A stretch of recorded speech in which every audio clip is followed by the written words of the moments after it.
Jönsson again. I will try to share screen. Yeah.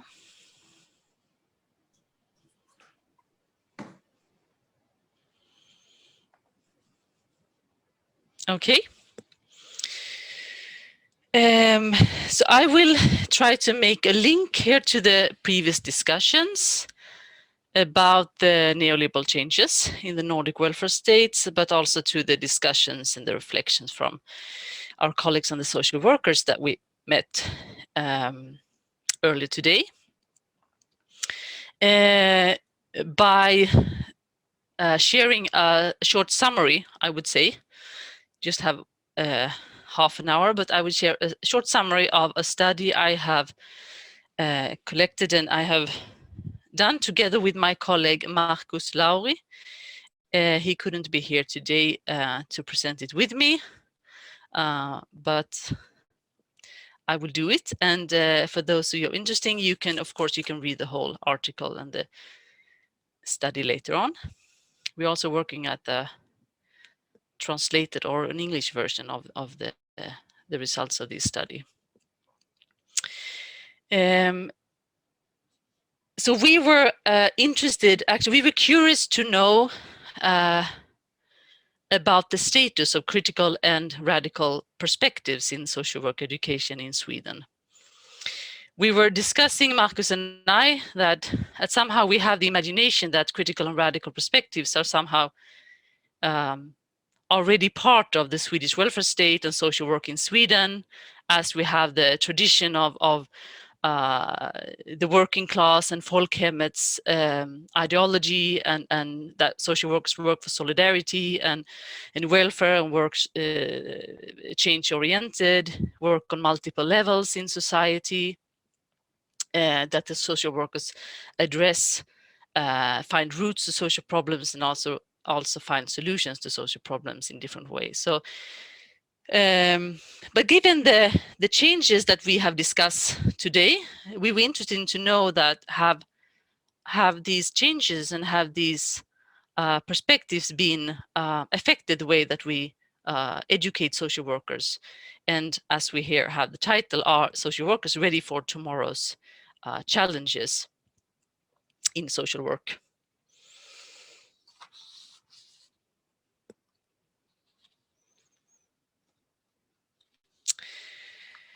And as we have heard from the last discussions here, I won't will not try to repeat so many of these things, but yeah, the state of the Swedish welfare state has deteriorated and have left a gap behind in terms of also political decisions affecting the labor market, housing, education. As we also discussed with the social workers, we had increased the precarious status and conditions for many people, individuals and families, and their social realities. We see an income inequality and economic substandard had risen in Nordic countries, including Sweden, and also changes in the welfare systems and the mandates of social workers have changed. It has also makes it harder to get adequate support, but also whilst the repressive elements have risen. And in this case, we argue that given this situation in the Nordic countries, including Sweden, we argue that critical and radical perspectives, theories, methods, strategies can counteract this negative development and also can help to overturn this negative development.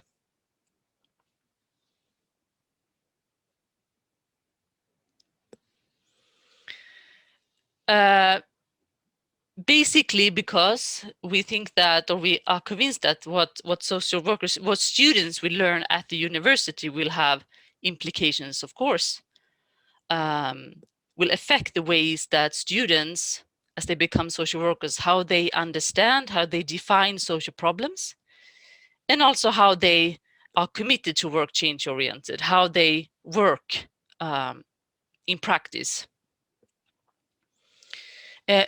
So therefore, also social work education is an important area for social change. And as so many colleagues in this conference are addressing, we face huge challenges in terms of neoliberal changes in the welfare, in social work, increasing socioeconomic gaps. Many of colleagues are talking about climate change, about racism, oppression. So there are so many phases of exploitation, of inequalities, that makes critical and radical knowledge necessary for students in social work. Importantly, also because we believe that critical and radical knowledge and perspectives will help to understand both the roots of social problems and also how to work more target-oriented in terms of practices that are better prepared for working change-oriented in society.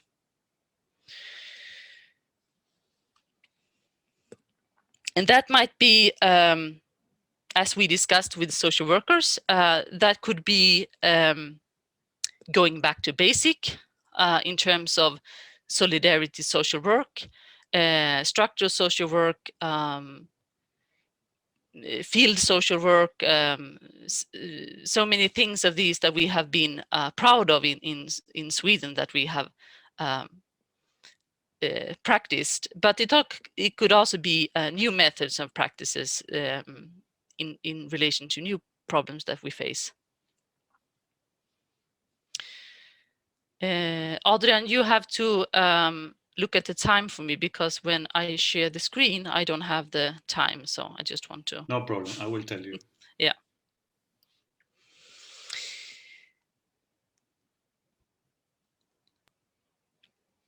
So this is the somehow basis of why we were interested in curious to know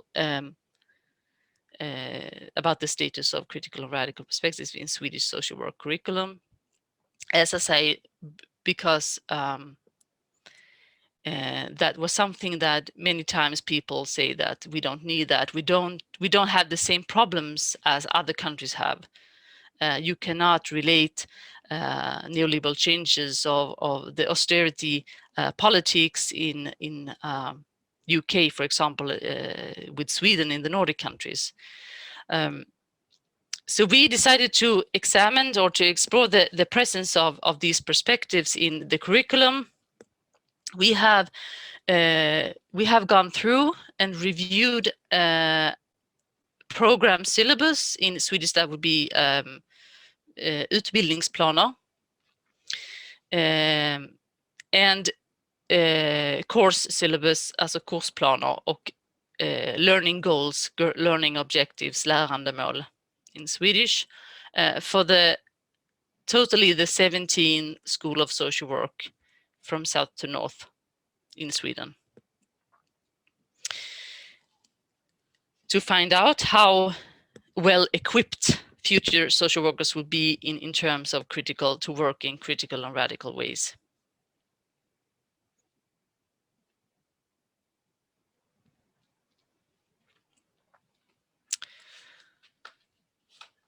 And when we start to look at this material again, we had that discussion of, but still we have that classical or historical cooperation between the working class movement and the Social Democratic Party based on the ideology of folkhemmet, equality and social citizenship. So that should be, as I said in the beginning, a natural included part of the social work education in Sweden that could be translated to critical and radical perspectives. So it was interesting to see how these foundations of basics of social work could be related, or if they were related to these changes, market orientation of the neoliberal changes that we see in social work, which has actually led to the retreat of the welfare state from its traditional duties, which makes that we need radical knowledge and new methods of working. And importantly, as the social workers told us earlier today, in a socio-political context which also undermines the independency and advocacy of social work profession today.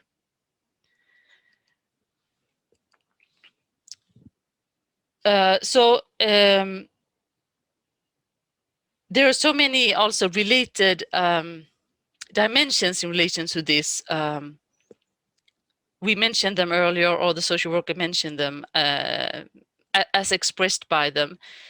The reduction of social work as individual-based, that they work with short-term conditions and interventions, that they are sitting behind the desk instead of having the opportunity or the ability to meet people in their social economic realities in their lives, to do a good quality social work.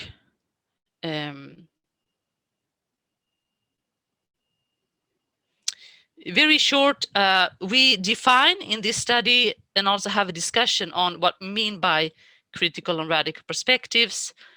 A short summary of that would be that critical perspectives have been contributive in terms of being critical examination of social works, for example, everyday practices, discourses. But we argue that critical perspectives do not move behind critical standpoints in order to generate alternative visions and models for practicing social work, and also for addressing and combating institutional and structural changes.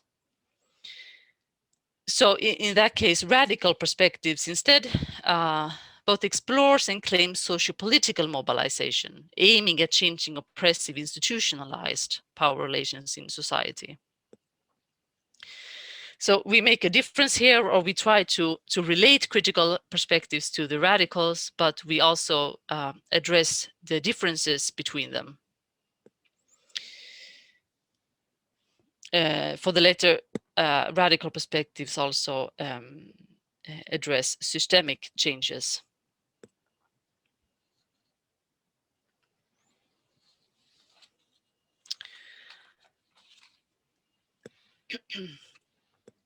So something about what we saw, what we could read from the material, the documents that we have gone through. We could see that in Sweden, all the universities of the schools of social work have the opportunity actually to add local examensmål, local program syllabus to position themselves in relation to what they want to put forward. For example, if they want to position themselves in environmental questions, or they want to orient themselves towards anti-racist social work or international social work, for example. We found that only one or two schools had taken that opportunity to add some own goals in relation to what they wanted to position themselves in. All the others used the established general definitions of social work knowledge that is already included in the government's legal codes, Högskolelagen och Högskoleförordningen. And it's also interesting actually that these examensmål, these have not been changed except for one of the status of women and the oppression in relation to women, except that have not been changed, violence against women, sorry, except that they have not been changed in the 90s. So that is also interesting, giving the major changes that we have discussed today in the welfare, in social work, that we haven't changed the program syllabus still in terms of the examensmål. When we looked at the learning goals, learning objectives, that shows that only one university, one school out of these 17 included radical perspectives. And in different courses, in different, we were looking at the literature, the reading lists as well. So in that case, it was anti-oppressive, anti-racist, and emancipatory social work theories and methods. Clearly written, clearly outspoken, clearly emphasized in the course syllabus.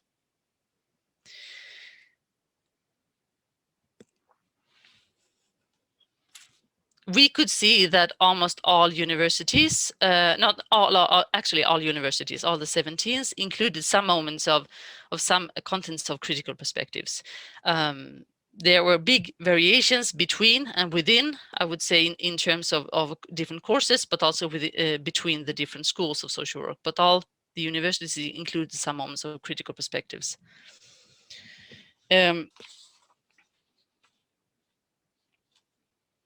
For example, in terms of discussing social problems, social constructions, power dimensions, intersectional perspectives, ethics, self-reflection, self-reflexivity, global relations, international relations. However, critical perspectives was not visible in relation to how social work were organized.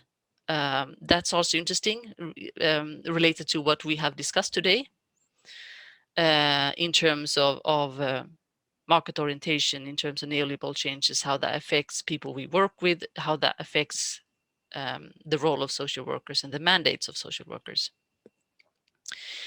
Critical perspectives were not discussed in law and social work. And the question, for example, racism, very little visible in the curriculums. And that's also interesting if, as I have understood it, these have been anti-racist learning goals have been mandatory in the UK since 1989. So that's also interesting to look at other countries and other regions and how they form their educations.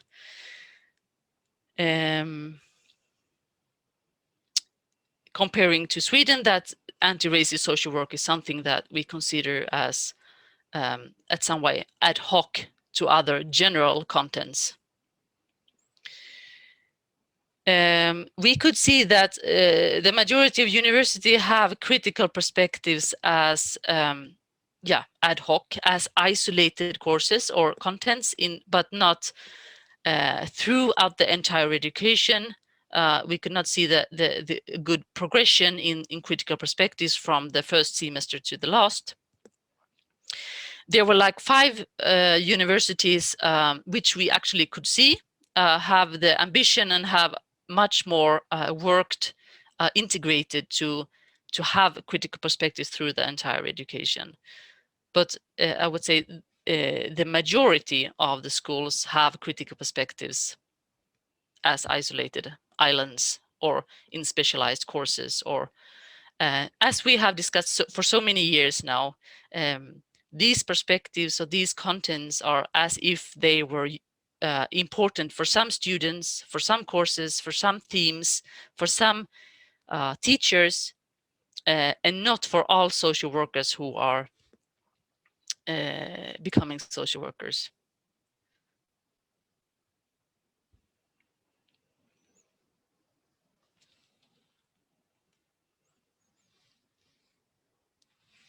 Ten minutes, Jessica.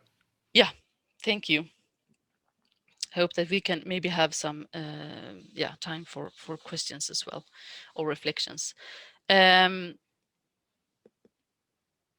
So as we see it, social workers do not receive, as we see, proper education in terms of crucial, critical and radical knowledges and perspectives, methods for meeting the current and future challenges facing social work profession today. And we have discussed these challenges the whole afternoon today, but also this conference brings it up in so many ways. We argue that schools need to include these perspectives, not as isolated islands or not as specialized courses for those students who are especially interested in international social work or working with refugees, but that critical and radical perspectives should be throughout the program, in order to prepare students for radical practices aiming at changing institutional and structural oppressive practices,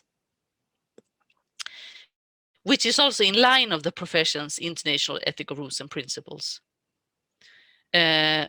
Interestingly, many schools are referring to that ethical rules and principles and the documents. So we have a challenge here in relation to also what will be the identification of social workers that we educate if we not work for the integration of these perspectives. How can we develop ways to invite, for example, movement activists or organizations that we talked about earlier, social worker for social action, critical organized social workers, such organizations and initiatives that are out there doing good things, campaigning, take part in changes in different ways. How can we find ways to work together with service users, together with others to also to change the ways that students identify themselves with the profession? And also, like I said, in terms of actually have ambitions of develop anti-oppressive, anti-racist, emancipatory social work practices. I think I will stop here, and I will also let, if any one of you have any questions or reflections, I'm happy to hear them. Thank you.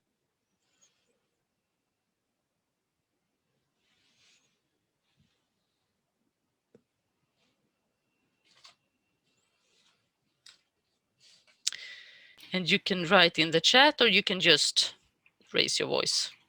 That's fine.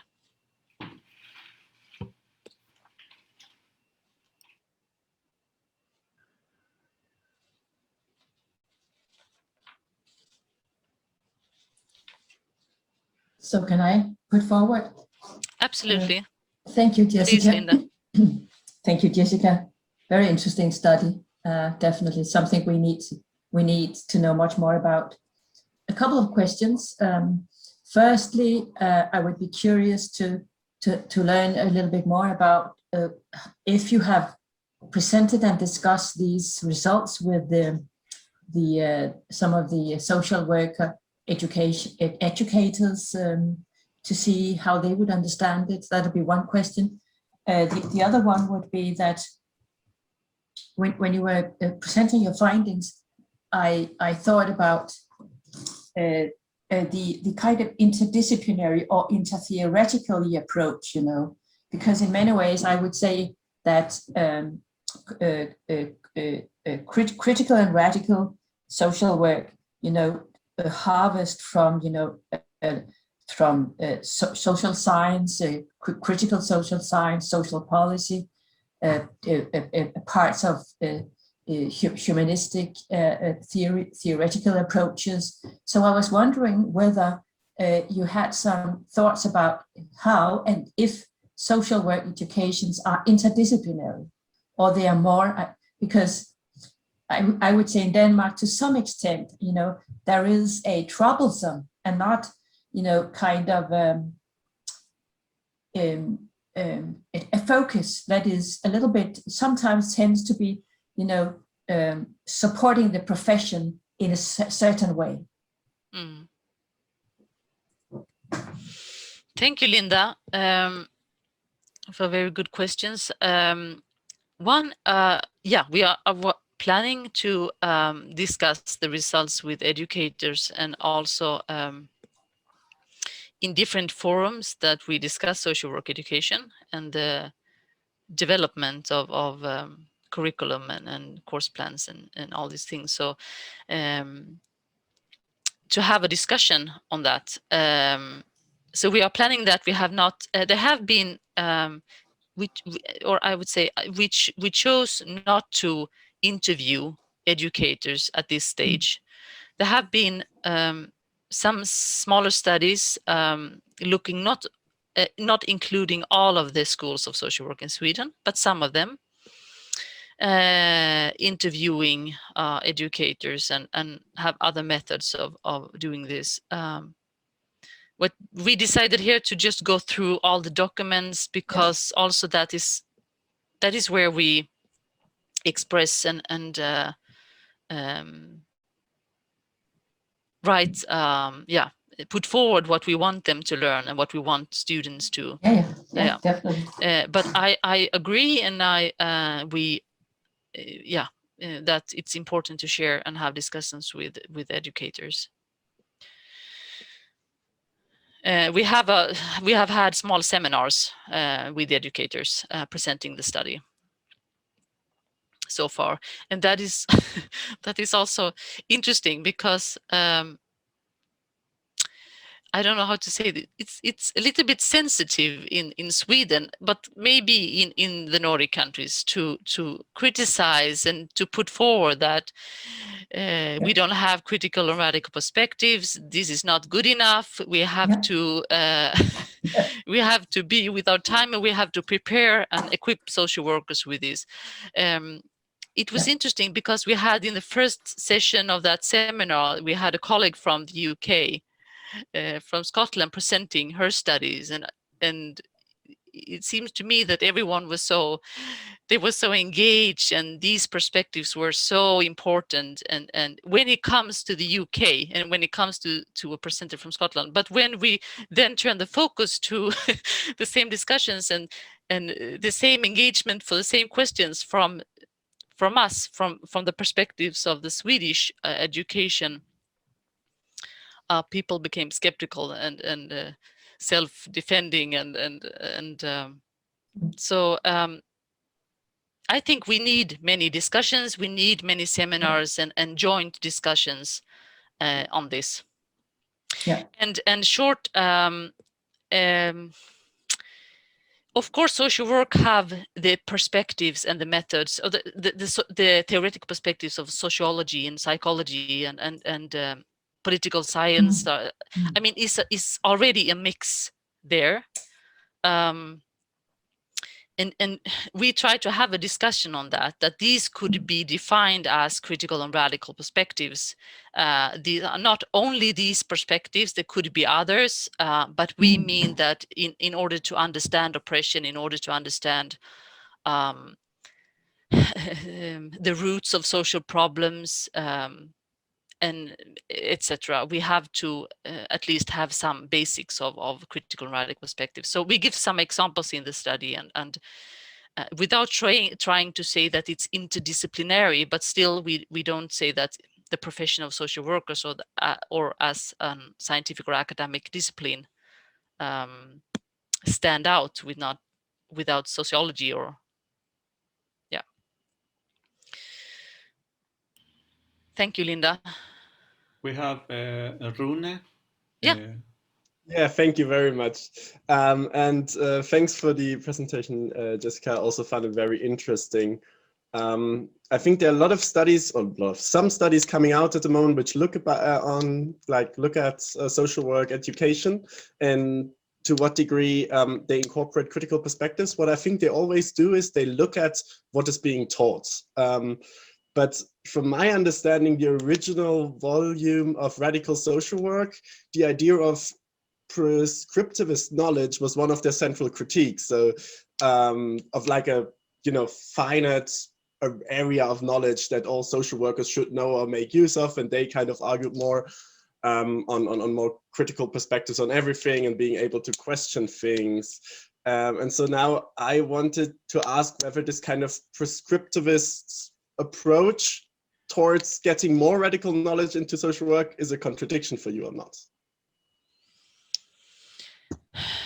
It's always, like I said to Lynn, it's always a debate over this. It's a tricky field of going into what is critical and what is radical, and why should we be only radical but not critical? What are the obstacles or the limitations with the critical or with the radical?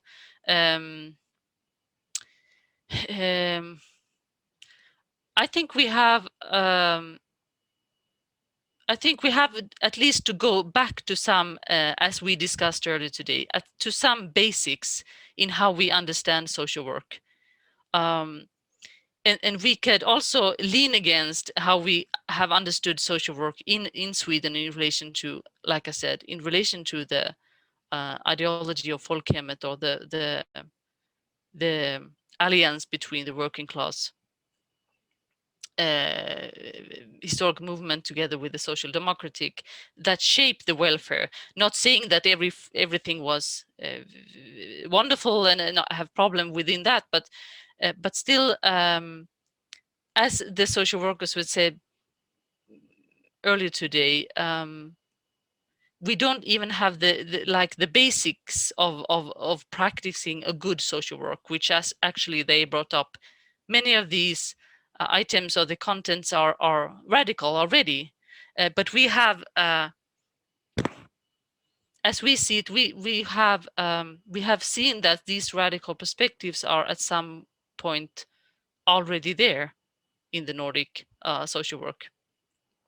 So we don't have to express them, or we don't have to form special learning goals or objectives in relation to that. We can just keep on with the general things. So yeah, I don't know if that was a long, at least, reflection over your question, but we have had so many discussions about how to define and how to look at these perspectives from the beginning, and also continuously during the study and in discussions with colleagues. Thank you. But we don't want to be at somehow. It's always typical, I would say, in the Swedish seminars that you are told to be balanced, or you are told to be not too critical or too radical in the way that you propose social work. And I think that's a dangerous way to go, that try to find a balance in meeting these challenges that we face. I think we have to be brave enough or honest enough to also to address the continuous need of radical social work theory and practices.